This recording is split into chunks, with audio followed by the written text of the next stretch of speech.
ദൈവത്തിരുനാമം വാഴ്ത്തപ്പെടുമാറാകട്ടെ. ഈ ദൈവവചന പഠന ക്ലാസ്സിൽ ശ്രദ്ധിക്കുന്ന എല്ലാ പ്രിയപ്പെട്ടവരെയും ഓർത്ത് കർത്താവിനെ സ്തുതിക്കുകയും എൻ്റെ സ്നേഹവന്ദനങ്ങളെ അറിയിക്കുകയും ചെയ്യുന്നു. കഴിഞ്ഞ ദിവസങ്ങളിലൊക്കെ കർത്താവിൻ്റെ വചനം പഠിക്കുവാനായിട്ട് ദൈവം നമ്മെ ഒരുമിച്ച് സഹായിച്ചു കൊണ്ടിരുന്നു. ഈ ദൈവവചന പഠനങ്ങൾ, ദൈവവചന കേൾവി നമ്മുടെയൊക്കെ ജീവിതത്തിൽ അനുഗ്രഹമാണ് എന്ന് ഞാൻ വിശ്വസിക്കുന്നു. നിങ്ങളുടെ ജീവിതത്തിൽ നിങ്ങൾക്ക് ഇതെങ്ങനെയായിരിക്കുന്നു എന്ന് ഞങ്ങളുമായിട്ട് പങ്കുവയ്ക്കുവാനായിട്ട് താല്പര്യമുള്ളവർ ആ കാര്യം കമൻറ്റിലൂടെയോ മറ്റോ ഞങ്ങളുമായിട്ട് പങ്കുവയ്ക്കുക. അതുപോലെ നിങ്ങൾക്ക് ദൈവവചനത്തോടുള്ള ബന്ധത്തിൽ എന്തെങ്കിലും സംശയങ്ങൾ, അല്ലെങ്കിൽ പ്രായോഗിക ക്രിസ്തീയ ജീവിതത്തോടുള്ള ബന്ധത്തിൽ എന്തെങ്കിലും സംശയങ്ങളോ ചോദ്യങ്ങളോ ഒക്കെ ഉണ്ടെങ്കിൽ തീർച്ചയായിട്ടും ഞങ്ങളുമായിട്ട് പങ്കുവയ്ക്കാം. അതൊക്കെ നമുക്ക് ചർച്ച ചെയ്യാനായിട്ടുള്ള അവസരങ്ങൾ ഉണ്ട്. അതൊക്കെ ഓർത്ത് ഞാൻ ദൈവത്തിന് സ്തോത്രം ചെയ്യുന്നു. ഈ സമയം നമ്മൾ എഫേസ് ലേഖനമാണ് പഠിച്ചുകൊണ്ടിരിക്കുന്നത്.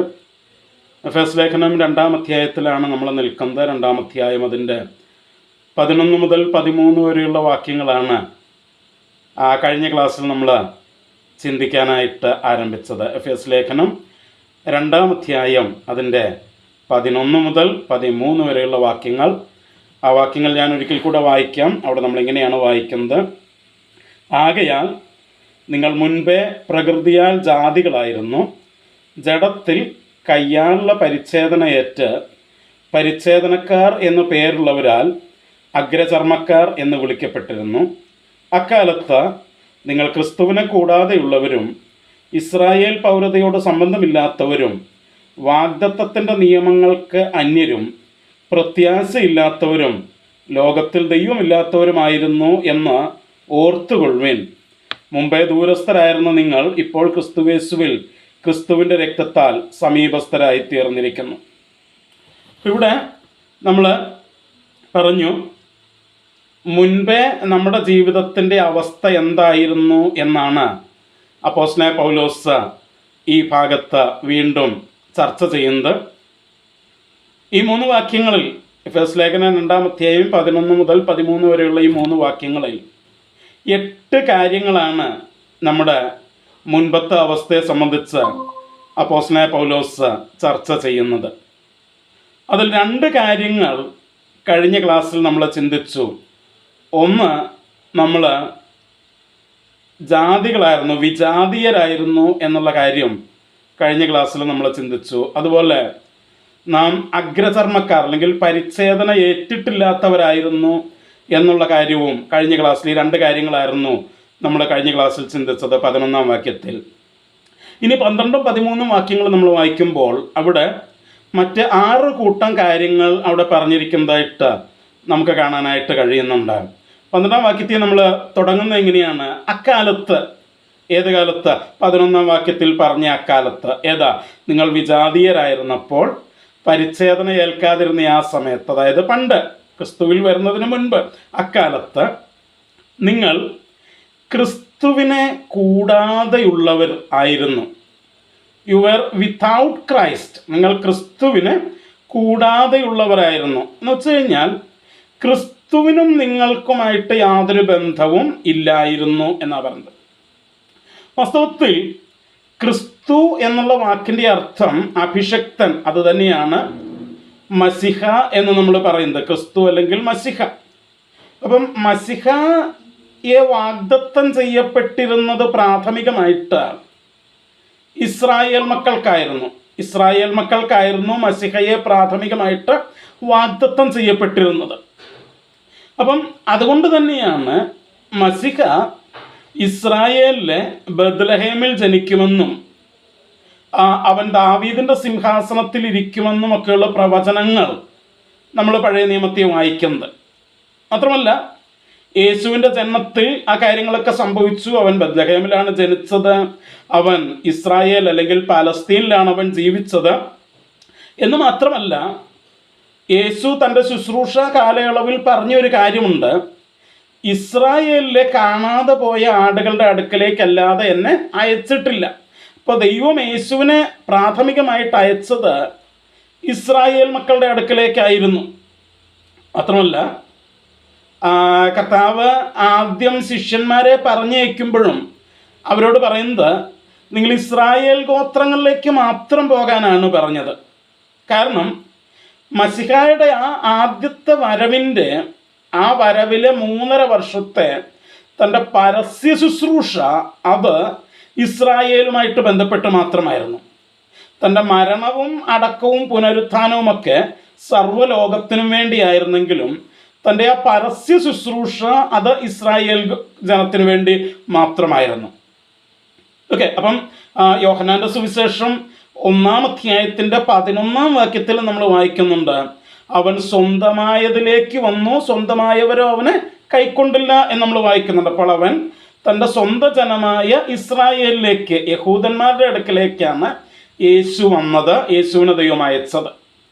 അപ്പം മസിഹ എന്ന് പറയുന്നത്, മസിഹയുടെ ആ പരസ്യ ശുശ്രൂഷ കാലഘട്ടം എന്ന് പറയുന്നത് അത് ഇസ്രായേലിന് മാത്രമായിരുന്നു. അപ്പോൾ വിജാതീയർ എന്നുള്ള നിലയിൽ, ജാതികൾ എന്നുള്ള നിലയിൽ നമുക്ക് ആ മസിഹയുമായിട്ട് ആ ഒരു രീതിയിൽ എന്തില്ലായിരുന്നു, ബന്ധമില്ലായിരുന്നു. അപ്പം ക്രിസ്തുവിൻ്റെ മരണത്തെ മാറ്റി നിർത്തി കഴിയുമ്പോഴത്തെ കാര്യമാണ് നമ്മൾ പറയുന്നത്. മരണത്തിലൂടെ എന്ത് സംഭവിച്ചു നമ്മൾ പുറകെ പഠിക്കുന്നുണ്ട്. അപ്പോൾ ക്രിസ്തുവിൻ്റെ മരണത്തെ മാറ്റി നിർത്തിയിട്ട് ആ ക്രിസ്തുവിൻ്റെ ആ പരസ്യ ശുശ്രൂഷയിലേക്ക് നമ്മൾ നോക്കുമ്പോൾ അതിനകത്ത് നമുക്ക് വിജാതീയർക്ക് യാതൊരു പങ്കുമില്ലായിരുന്നു. That is purely for Israelites. അത് പൂർണ്ണമായിട്ടും ഇസ്രായേലിയർക്ക് വേണ്ടി മാത്രം ആയിരുന്നു എന്നാണ് നമ്മൾ പറയുന്നത്. ഞാൻ പറഞ്ഞു, മരണത്തിന് ശേഷം എന്താണ് സംഭവിച്ചത് നമ്മൾ പുറകെ കാണും. പക്ഷെ മരിക്കുന്നത് വരെ, അല്ലെങ്കിൽ അവൻ്റെ പരസ്യ ശുശ്രൂഷ കാലയളവിൽ അവൻ ഇസ്രായേലിയർക്ക് വേണ്ടി മാത്രമായിരുന്നു അവൻ വന്നത് എന്നാണ് നമുക്ക് മനസ്സിലാക്കാനായിട്ട് കഴിയുന്നത്. അപ്പം അതാണ് ഇവിടെ അപ്പോസ്തലനായ പൗലോസ് പറയുന്നത്, യു വെർ വിത്തൗട്ട് ക്രൈസ്റ്റ്, നിങ്ങൾ ക്രിസ്തുവിനെ കൂടാതെയുള്ളവരായിരുന്നു. മസിഹ അല്ലെങ്കിൽ ക്രിസ്തു നിങ്ങൾക്ക് വേണ്ടി അല്ല ഈ ലോകത്തിലേക്ക് ആ 3.5 വർഷത്തെ ശുശ്രൂഷ ചെയ്തത്. അത് ഇസ്രായേലിന് വേണ്ടി മാത്രമായിരുന്നു. As you are not Israelite, നിങ്ങൾ ഇസ്രായേലിലല്ലാത്തത് കൊണ്ട് നിങ്ങൾക്ക് ക്രിസ്തുവുമായിട്ട് ബന്ധമില്ലായിരുന്നു ആ രീതിയിൽ. അപ്പം ഞാൻ കഴിഞ്ഞ ക്ലാസ്സിൽ തന്നെ പറഞ്ഞു, ഈ 8 കാര്യങ്ങളും നാമും ദൈവവുമായിട്ട് ബന്ധമില്ലായിരുന്നു എന്നാണ് അപ്പോസ്തലൻ സ്ഥാപിക്കുന്നത്. അപ്പം ഒന്നാമത്, നാം എന്തായിരുന്നു, വിജാതീയരായിരുന്നു എന്നുള്ളത് കൊണ്ട് ദൈവവുമായിട്ട് ബന്ധമില്ലായിരുന്നു.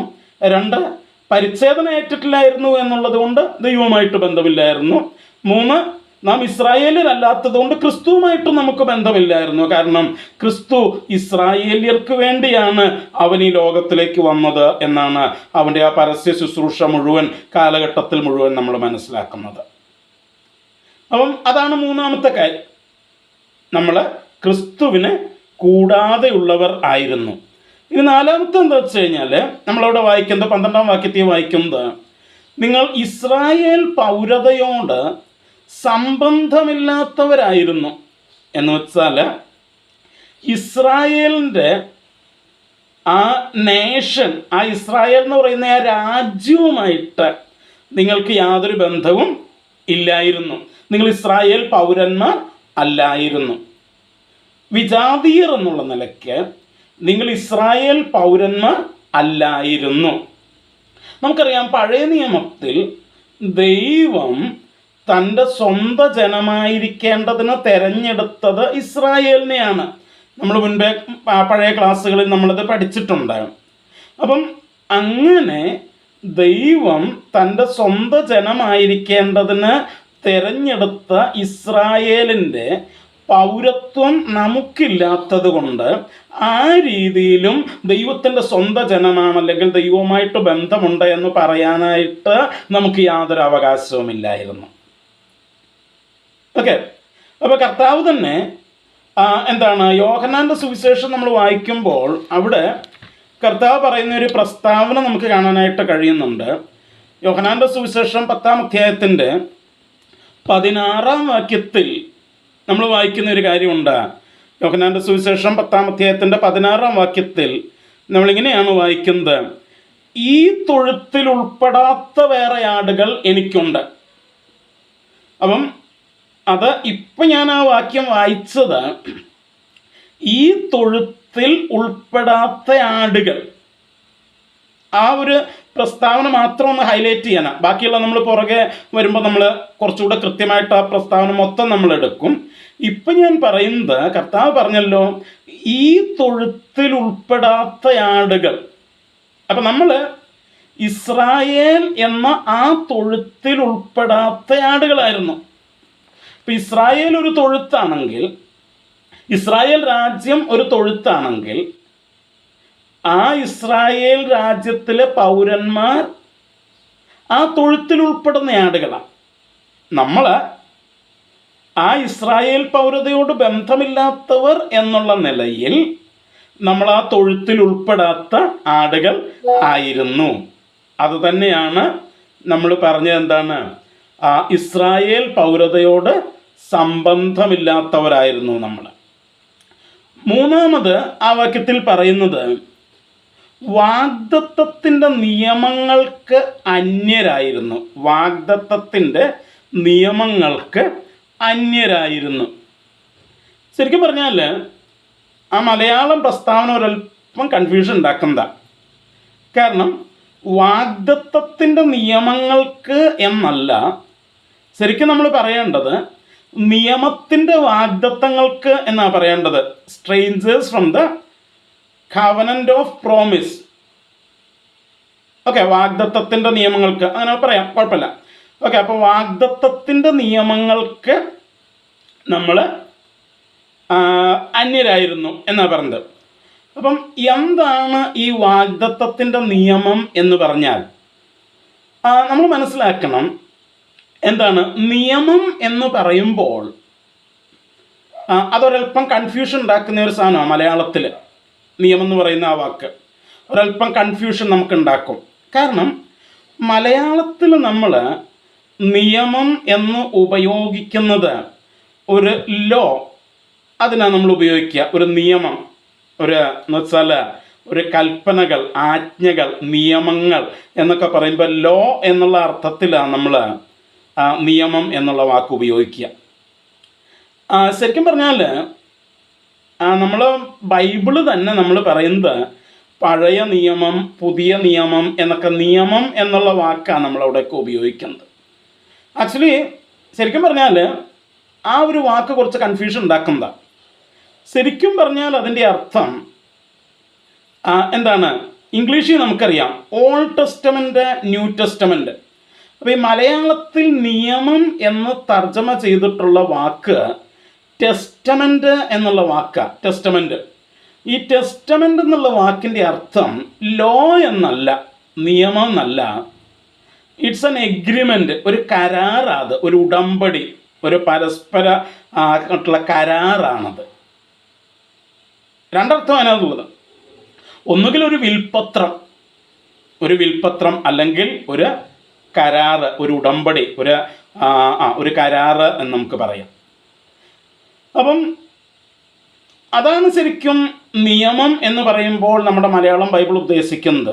നമുക്കൊരു തെറ്റിദ്ധാരണ ഉണ്ടാക്കരുത്, ഒരിക്കലും ഉണ്ടാക്കരുത്. ബൈബിളിൽ നിയമം എന്ന് പറഞ്ഞിരിക്കുന്ന സ്ഥലങ്ങളിൽ ഒന്നുകിൽ അത് കരാറായിരിക്കും, അല്ലെങ്കിൽ അത് വില്ലായിരിക്കും, ഒസ്യത്തായിരിക്കും, നമ്മുടെ വില്ലായിരിക്കും അത്. ഓക്കെ, അപ്പം ഇവിടെയും പറഞ്ഞിരിക്കുന്നത് വാഗ്ദത്തത്തിൻ്റെ നിയമങ്ങൾക്ക് അന്യരെന്ന് പറഞ്ഞാൽ കവനന്റ് ഓഫ് പ്രോമിസ്, അതായത് വാഗ്ദത്തങ്ങളുടെ ഉടമ്പടിക്ക് അന്യരെന്ന. എന്ന് വെച്ചാൽ എന്താ? ദൈവം ഇസ്രായേൽ മക്കളുമായിട്ട് ഒരു ഉടമ്പടി ചെയ്തു, ഒരു കവനന്റ് ചെയ്തു. ആ കവനന്റിൽ ദൈവം എന്ത് ചെയ്തിരുന്നു? കുറേ പ്രോമിസുകൾ കൊടുത്തിട്ടുണ്ടായിരുന്നു, കുറേ വാഗ്ദത്തങ്ങൾ കൊടുത്തിട്ടുണ്ടായിരുന്നു. അപ്പോൾ ദൈവവും ഇസ്രായേൽ മക്കളുമായിട്ട്, ഇസ്രായേലിനുമായിട്ട് ചെയ്ത ആ ടെസ്റ്റമെൻറ്റിൽ, ആ കവനന്റിൽ, ആ എഗ്രിമെൻറ്റിൽ, ആ കരാറിൽ ദൈവം കൊടുത്ത വാഗ്ദത്തങ്ങൾക്ക് നമ്മൾ അന്യരായിരുന്നു. നമുക്ക് ആ വാഗ്ദത്തങ്ങളൊന്നും നമുക്ക് ബാധകമായിരുന്നില്ല. കാരണം ആ കരാറിനകത്ത് നമ്മളില്ലായിരുന്നു. ആ കരാർ ആരുമായിട്ടാണ് ഉണ്ടാക്കിയത്? ഇസ്രായേലുമായിട്ടാണ് ഉണ്ടാക്കിയത്. നമ്മൾ പറഞ്ഞു നമ്മൾ ഇസ്രായേൽ മക്കളാണോ, ഇസ്രായേലിയരാണോ? അല്ല, നമ്മൾ ഇസ്രായേൽ സിറ്റിസൺഷിപ്പുമായിട്ട് യാതൊരു ബന്ധവുമില്ലാത്തവരായിരുന്നു. അതുകൊണ്ട് തന്നെ ദൈവമുണ്ടാക്കിയ ആ കരാറിനകത്തെ വാഗ്ദത്തത്തിൻ്റെ കാര്യങ്ങളുമായിട്ട് അല്ലെങ്കിൽ വാഗ്ദത്തങ്ങളുമായിട്ട് നമുക്ക് യാതൊരു ബന്ധവുമില്ലായിരുന്നു. അതൊക്കെ ഇസ്രായേലിന് മാത്രമായിരുന്നു. നോക്കിക്കേ, റോമാലേഖനം 9-ാം അധ്യായത്തിൻ്റെ 4-ാം വാക്യത്തിൽ നമ്മൾ വായിക്കുന്നൊരു കാര്യമുണ്ട്.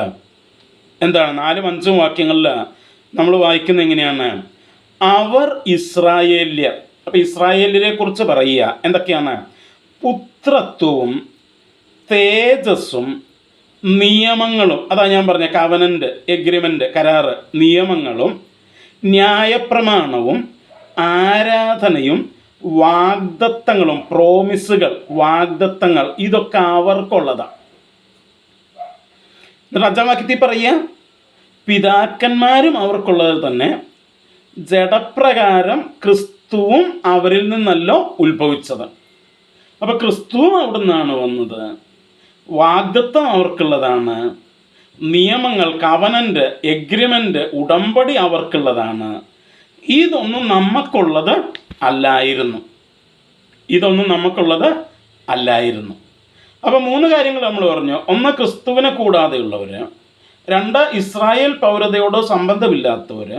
3, വാഗ്ദത്തത്തിൻ്റെ ഉടമ്പടിക്ക്, കരാറിൻ്റെ വ്യവസ്ഥകൾക്ക്, ആ കരാറിനകത്ത് ഉൾപ്പെടുത്തിയിരിക്കുന്ന വാഗ്ദത്തങ്ങൾക്ക് അതുമായിട്ട് യാതൊരു ബന്ധവും ഇല്ലാത്തവർ.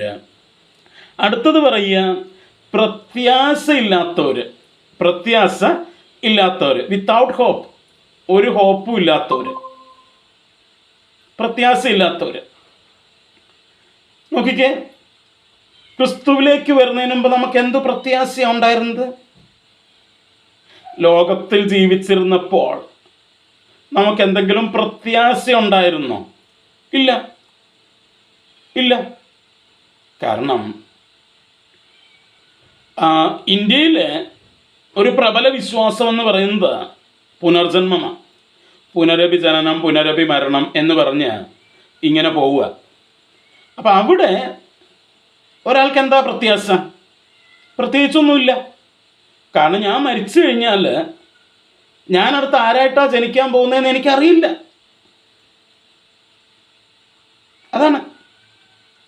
ഞാൻ പട്ടിയായിട്ടാണോ, പുഴുവായിട്ടാണോ, പൂച്ചയായിട്ടാണോ, ആടായിട്ടാണോ, എരുമയായിട്ടാണോ, ആരായിട്ട് ഞാൻ ജനിക്കും എനിക്കറിയില്ല. സോ ഞാൻ എന്തിനു വേണ്ടി പ്രത്യാശിക്കണം? എനിക്കറിയില്ല.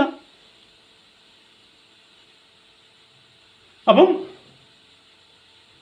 എൻ്റെ മരണത്തിനപ്പുറം എന്താണ് സംഭവിക്കുന്നത് എന്ന് ചോദിച്ചാൽ എനിക്കറിയില്ല എന്നേ പറയാനായിട്ട് പറ്റൂ. അറിയാതെ എങ്ങനെ പ്രത്യാശിക്കും? അപ്പം യാതൊരു പ്രത്യാശയുമില്ല. എന്ത് പ്രത്യാശയുള്ളൂ?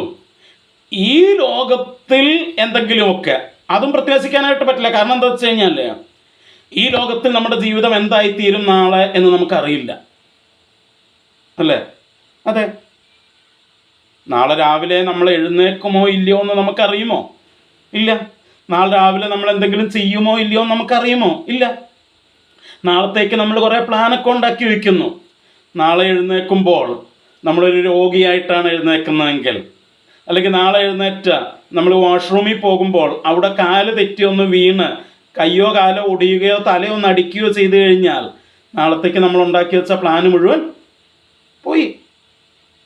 അപ്പം നാളെ, ഈ ലോകത്തിൽ നാളെ എന്ത് സംഭവിക്കുന്നു നമുക്കറിയില്ല. മരിച്ചു കഴിഞ്ഞാൽ എന്താ സംഭവിക്കാൻ പോകുന്നത് അതും അറിയില്ല. പിന്നെ എന്ത് പ്രത്യാശയുള്ളേ? അപ്പം അതാ നമ്മുടെ അവസ്ഥ. ഒരു പ്രത്യാശയില്ലായിരുന്നു. പ്രത്യാശിക്കാൻ ഒരു വകയില്ല. കാരണം ഈ ലോകത്തിലെ നാളെക്കുറിച്ച് നമുക്കറിയില്ല. മരണത്തിനപ്പുറം എന്ത് സംഭവിക്കുന്നു നമുക്കറിയില്ല. എന്താ ഉണ്ടാകാൻ പോകുന്നതെന്ന് അറിയില്ല. ഒരു ഐഡിയയും ഇല്ല. അതുകൊണ്ട് തന്നെ നമുക്കെന്തില്ലായിരുന്നു? ഒരു പ്രത്യാശയും ഇല്ലായിരുന്നു. വാഗ്ദത്തങ്ങൾ നമുക്കില്ല. വാഗ്ദത്തങ്ങളുണ്ടെങ്കിൽ ദൈവം ആ വാഗ്ദത്തങ്ങളിലൂടെ നമ്മളെ നടത്തുമെന്ന് പ്രത്യാശിക്കാമായിരുന്നു. പക്ഷെ നമുക്ക് വാഗ്ദത്തങ്ങളില്ല, നമ്മളതിന് അന്യരാണ്. ദൈവമായിട്ട് ബന്ധമുണ്ടോ? ഇല്ല. മരണത്തിനപ്പുറം എന്താണെന്ന് അറിയില്ല, നാളെ എന്താണെന്ന് അറിയില്ല.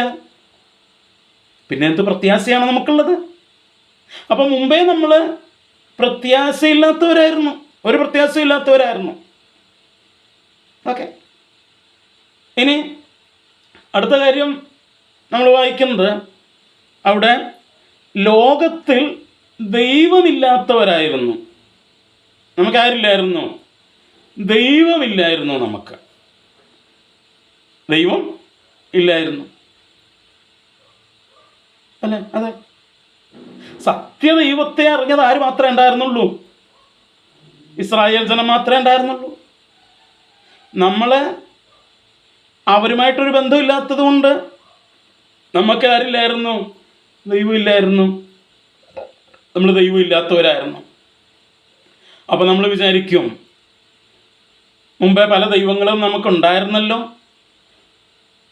എന്ന് വെച്ചാൽ, ദൈവങ്ങളെന്ന പേരുള്ള പലതും ഉണ്ടായിരുന്നു, പക്ഷെ അതൊന്നും ദൈവം അല്ലായിരുന്നു എന്നുള്ളതാണ് പ്രശ്നം. ദൈവമെന്ന് പേരുള്ള പലതും ഉണ്ടായിരുന്നു, പക്ഷെ അതൊന്നും ആരല്ലായിരുന്നു? ദൈവം അല്ലായിരുന്നു. 2 വാക്യങ്ങൾ നമുക്കൊന്ന് നോക്കാം. 1 തെസ്സലോനിക്ക ലേഖനം 4-ാം അധ്യായത്തിൻ്റെ 4-ാം വാക്യം. അവിടെ നമ്മൾ വായിക്കുക, ഓരോരുത്തൻ ദൈവത്തെ അറിയാത്ത ജാതികളെ പോലെ. അപ്പം വിജാതിയരെ സംബന്ധിച്ചിടത്തോളം, ജാതികളെ സംബന്ധിച്ചിടത്തോളം അവർക്ക് ദൈവത്തെ അറിയില്ല.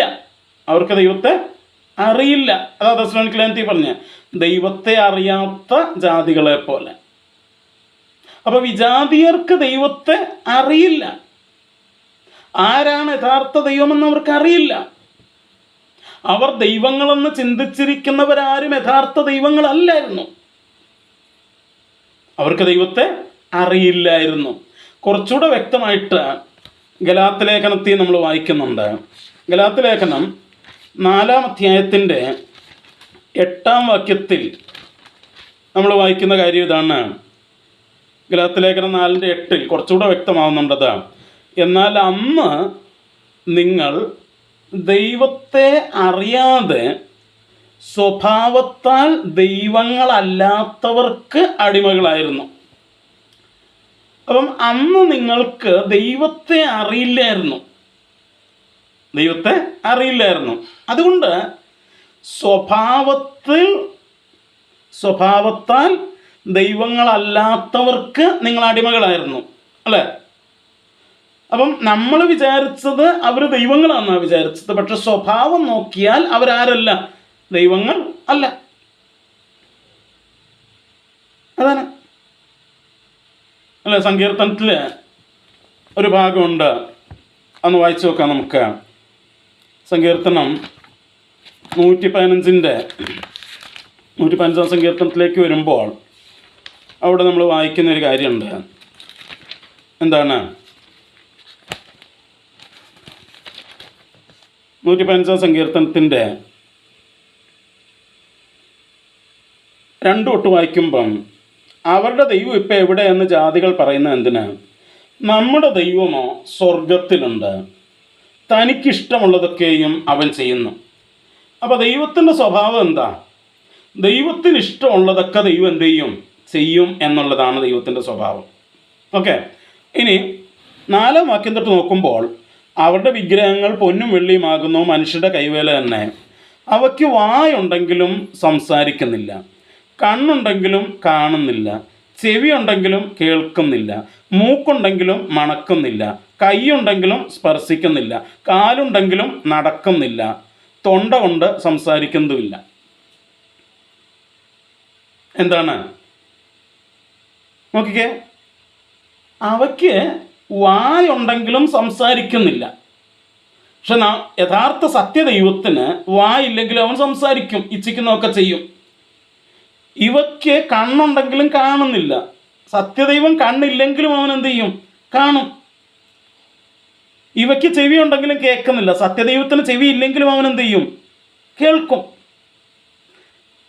ഇവയ്ക്ക് കൈയുണ്ടെങ്കിലും സ്പർശിക്കുന്നില്ല, പ്രവർത്തിക്കുന്നില്ല. പക്ഷെ സത്യദൈവം അവൻ കൈയില്ലെങ്കിലും എന്ത് ചെയ്യും? പ്രവർത്തിക്കും. ഇവയ്ക്ക് വായുണ്ടെങ്കിലും സംസാരിക്കില്ല, പക്ഷെ സത്യദൈവം എന്ത് ചെയ്യും? വായില്ലെങ്കിലും സംസാരിക്കും. അവൻ ഇച്ഛിക്കുന്നതൊക്കെ അവൻ ചെയ്യും, അവൻ ഇഷ്ടമുള്ളതൊക്കെ അവൻ ചെയ്യും. സത്യദൈവത്തിന് കയ്യും കാലും നോക്കൊന്നുമില്ല. കാരണം ബൈബിൾ പഠിപ്പിക്കുന്നു ദൈവം ആത്മാവാകുന്നു എന്നാണ് പഠിപ്പിക്കുന്നത്. അപ്പം ഇതൊന്നുമില്ലെങ്കിലും ദൈവം ഇതൊക്കെ ചെയ്യും. പക്ഷെ ഇവയ്ക്ക് ഇതൊക്കെ ഉണ്ടെങ്കിലും ഇവയ്ക്ക് ഇതൊന്നും ചെയ്യാനായിട്ട് പറ്റുന്നില്ല. അതാ പറഞ്ഞു, സ്വഭാവത്താൽ ദൈവങ്ങളല്ലാത്തവർ. പേര് ദൈവമാണ്, പക്ഷെ സ്വഭാവത്താൽ ദൈവം അല്ല, അവർക്കടിമകളായിരുന്നു. അപ്പം അതാ പറഞ്ഞത്, നമ്മൾ ദൈവത്തെ കൂടാതെയുള്ളവർ, വിത്തൗട്ട് ഗോഡ് ആയിരുന്നു, ദൈവത്തെ കൂടാതെയുള്ളവർ ആയിരുന്നു. എന്നിട്ട് 13-ാം വാക്യത്തിൽ നമ്മൾ വായിക്കുന്ന ഇതാണ്, എന്താണ്? മുമ്പേ ദൂരസ്ഥരായിരുന്ന നിങ്ങൾ. So you are far of. നിങ്ങൾ ദൂരസ്ഥരായിരുന്നു, വളരെ ദൂരെയായിരുന്നു നിങ്ങൾ. എവിടുന്ന്? ദൈവത്തിൽ നിന്നും, ഇസ്രായേലിൽ നിന്നും നിങ്ങൾ വളരെ ദൂരെയായിരുന്നു. ഇവിടെ ഇതുകൊണ്ട് കൺക്ലൂഡ് ചെയ്യുന്നത് പൗലോസ്. അപ്പം 8 കൂട്ടം കാര്യങ്ങൾ എന്തൊക്കെ? 1, നിങ്ങൾ വിജാതീയരായിരുന്നു. 2, നിങ്ങൾ പരിച്ഛേദന ഏറ്റിട്ടില്ലായിരുന്നു. 3, നിങ്ങൾ ക്രിസ്തുവിനെ കൂടാതെയുള്ളവരായിരുന്നു. 4, ഇസ്രായേൽ പൗരതയോട് സംബന്ധമില്ലാത്തവരായിരുന്നു. 5, വാഗ്ദത്തത്തിൻ്റെ ഉടമ്പടികൾക്ക് നിങ്ങൾ അന്യരായിരുന്നു. 6, പ്രത്യാശയില്ലാത്തവരായിരുന്നു. 7, ദൈവമില്ലാത്തവരായിരുന്നു. 8, ദൂരസ്ഥരായിരുന്നു. ഇവിടെ ഇതൊക്കെ ആയിരുന്നു എന്ന് നിങ്ങൾ ഓർത്തുകൊള്ളാനാണ് പറഞ്ഞത്. എന്ന് വെച്ചാൽ നിങ്ങൾ പണ്ട് ഇങ്ങനെയൊക്കെ ആയിരുന്നു. എങ്ങനെയൊക്കെ? ഇങ്ങനെയൊക്കെ ആയിരുന്നു എന്ന് വെച്ചാൽ ഈ 8 കാര്യങ്ങളുടെയും ആകെത്തുക നമ്മൾ എടുത്തു കഴിയുമ്പോൾ ദൈവവുമായിട്ട് നിങ്ങൾക്ക് ബന്ധമില്ലായിരുന്നു. ഇസ്രായേൽ മക്കളുമായിട്ട്, യഹൂദന്മാരുമായിട്ട് നിങ്ങൾക്ക് ബന്ധമില്ലായിരുന്നു. അപ്പം 3 ഗ്രൂപ്പായിട്ട് ഇവിടെ നിൽക്കുക. ഇനി മുമ്പോട്ടേക്ക് നമ്മൾ പഠിക്കുമ്പോൾ ഇത് കൃത്യമായിട്ട് മനസ്സിലാക്കിയെങ്കിൽ നമുക്ക് മുമ്പോട്ടേക്ക് പഠിക്കുമ്പോൾ കാര്യങ്ങൾ വ്യക്തമാകുള്ളൂ. അപ്പം ഇവിടെ അപ്പോസ്തലനായ പൗലോസ് 3 ഗ്രൂപ്പിനെ കൊണ്ടുവന്ന് നിർത്തിയിരിക്കുക. ആരൊക്കെയാണ്? 1, ദൈവം. 2, ഇസ്രായേല്യർ. 3, വിജാതീയർ. വിജാതീയർ എന്നുള്ള നിലയ്ക്ക് നമുക്ക് ഇസ്രായേലുമായിട്ട് ബന്ധമില്ല, ദൈവവുമായിട്ടും ബന്ധമില്ല. ഇതാണ്. അപ്പം ഇസ്രായേലിന് ദൈവവുമായിട്ടെന്തോ ബന്ധമുണ്ടെന്ന് അവകാശപ്പെടാനായിട്ടൊക്കെ പറ്റുമായിരുന്നു. ഉണ്ടോ ഇല്ലയോ എന്നുള്ളത് വേറെ വിഷയം, അതവിടെ കിടക്കട്ടെ. പക്ഷെ അവർക്ക് വേണമെങ്കിൽ പറയാം, ദൈവം ഞങ്ങളോട് ഇങ്ങനെയൊക്കെ പറഞ്ഞിട്ടുണ്ട്, ഞങ്ങളുമായിട്ട് കരാറുണ്ടാക്കിയിട്ടുണ്ട്, അതുകൊണ്ട് ദൈവവും ഞങ്ങളുമായിട്ട് ബന്ധമുണ്ടെന്നൊക്കെ വേണമെങ്കിൽ അവർക്കൊന്ന് പറഞ്ഞു പിടിച്ച് നിൽക്കാമായിരുന്നു. റിയലി ഉണ്ടോ ഇല്ലയോ എന്നുള്ളത് വേറെ വിഷയമാണ്. പക്ഷെ അവർക്ക് അങ്ങനെ പറഞ്ഞു പിടിച്ച് നിൽക്കാം. പക്ഷെ നമ്മളെ സംബന്ധിച്ചിടത്തോളം യാതൊരു ഓപ്ഷനും ഇല്ല അതിന്. കാരണം ഇസ്രായേല്യരുമായിട്ട്, യഹൂദന്മാരുമായിട്ട് നമുക്കൊരു ബന്ധവുമില്ല. നമ്മൾ യഹൂദന്മാരിൽ നിന്ന് വേർപെട്ട് നിൽക്കുക. ദൈവവുമായിട്ട് നമുക്കൊരു ബന്ധവുമില്ല, ദൈവത്തിൽ നിന്ന് നമ്മൾ വേർപെട്ട് നിൽക്കുക. ഈ ഒരു അവസ്ഥയിലായിരുന്നു നമ്മൾ എന്നുള്ളത് ഓർക്കണം എന്നാണ് അപ്പോസ്തലനായ പൗലോസ് പറയുന്നത്. പ്രിയമുള്ളവരെ, ഇത് നമ്മൾ ഓർക്കണം. ഞാൻ കഴിഞ്ഞ ക്ലാസ്സിൽ പറഞ്ഞ പോലെ ചിലപ്പോഴൊക്കെ നമ്മുടെ മനസ്സിനകത്തേക്ക് വരാറുണ്ട് നമ്മളെന്തോ ആനപ്പുറത്തിരിക്കുന്നവരാണ് എന്ന്. അല്ല, നമ്മൾ ഇസ്രായേൽ മക്കളുമായിട്ടും യാതൊരു ബന്ധവും നമുക്കില്ലായിരുന്നു, ദൈവവുമായിട്ടും യാതൊരു ബന്ധവും നമുക്കില്ലായിരുന്നു, അവകാശപ്പെടാനും പറ്റില്ലായിരുന്നു. ഇത് നമ്മൾ മനസ്സിലാക്കണം.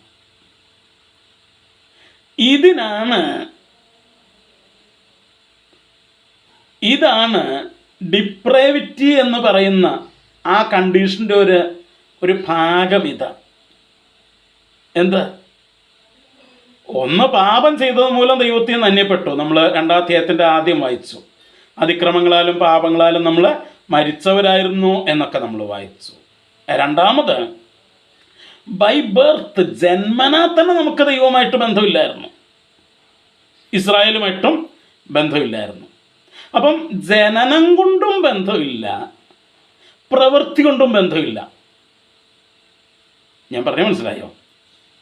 ഇസ്രായേൽ മക്കൾക്ക് പ്രവൃത്തി കൊണ്ട് ബന്ധമില്ലെങ്കിലും അവർക്ക് വേണമെങ്കിൽ വെറുതെ ഒന്ന് അവകാശപ്പെടാൻ ജനനം കൊണ്ട് ഞങ്ങൾക്ക് ബന്ധമുണ്ടെന്ന്. പക്ഷെ നമുക്ക് ജനനം കൊണ്ടും ബന്ധമില്ല, പ്രവൃത്തി കൊണ്ടും ബന്ധമില്ല.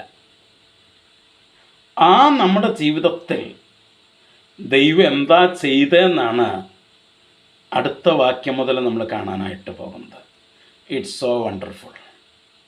അത് മനസ്സിലാക്കുമ്പോഴാണ് ശരിക്കും പറഞ്ഞാൽ ദൈവം നമ്മളെ രക്ഷിച്ചു എന്ന് പറയുന്ന ആ സംഭവത്തിൻ്റെ ആ മാഹാത്മ്യം നമുക്ക് മനസ്സിലാക്കാനായിട്ട് പോകുന്നത്. പലപ്പോഴും നമ്മൾ വിചാരിക്കുന്ന രക്ഷ എന്ന് പറഞ്ഞാൽ എന്തോ വെറുതെ കിട്ടിയ എന്തോ ഒരു സാധനമായിട്ടൊക്കെ നമ്മൾ ചിന്തിക്കുക. അല്ല, ഇറ്റ് ഈസ് സോ വണ്ടർഫുൾ. അതുകൊണ്ടാണ് ഇത്ര വലിയ രക്ഷ എന്നൊക്കെ എബ്രാലേഖനത്തിൽ പറഞ്ഞിരിക്കുന്നത്.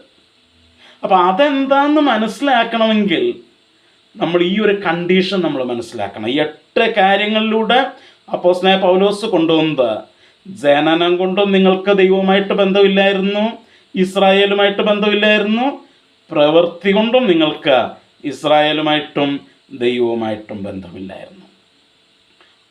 അതായിരുന്നു നമ്മുടെ അവസ്ഥ. പ്രിയമുള്ളവരെ, നമുക്ക് പ്രശംസിക്കാനൊന്നുമില്ല, നമുക്ക് പുകഴാനൊന്നുമില്ല, നമുക്ക് ഞെളിയാനൊന്നുമില്ല. കൃപയെന്നല്ലാതെ മറ്റൊന്നും പറയാൻ പറ്റില്ല. പ്രിയമുള്ളവരെ, വേറൊന്നും പറയാൻ പറ്റില്ല. ഞാൻ എൻ്റെ വാക്കുകളിലൂടെ അവസാനിപ്പിക്കുക. ഈ നമ്മുടെ ജീവിതത്തിൽ എന്താണ് ദൈവം ചെയ്തത് എന്ന് കർത്താവിനെ വെച്ച് അടുത്ത ക്ലാസ് തൊട്ട് നമ്മൾ ചിന്തിക്കും. ആകയാൽ ദൈവത്തിന് മുമ്പിൽ നന്ദിയുള്ളവരായിരിക്കാം. അവൻ നമുക്ക് നൽകിയ രക്ഷ അത് എത്ര വലുതാണെന്ന് മനസ്സിലാക്കി ആ ദൈവത്തിൻ്റെ സന്നിധിയിൽ നന്ദിയുള്ളവരായിരിക്കാം. അതിനായി ദൈവം നമ്മെ സഹായിക്കട്ടെ. ഈ വചനങ്ങളാൽ ദൈവം നമ്മെ അനുഗ്രഹിക്കട്ടെ.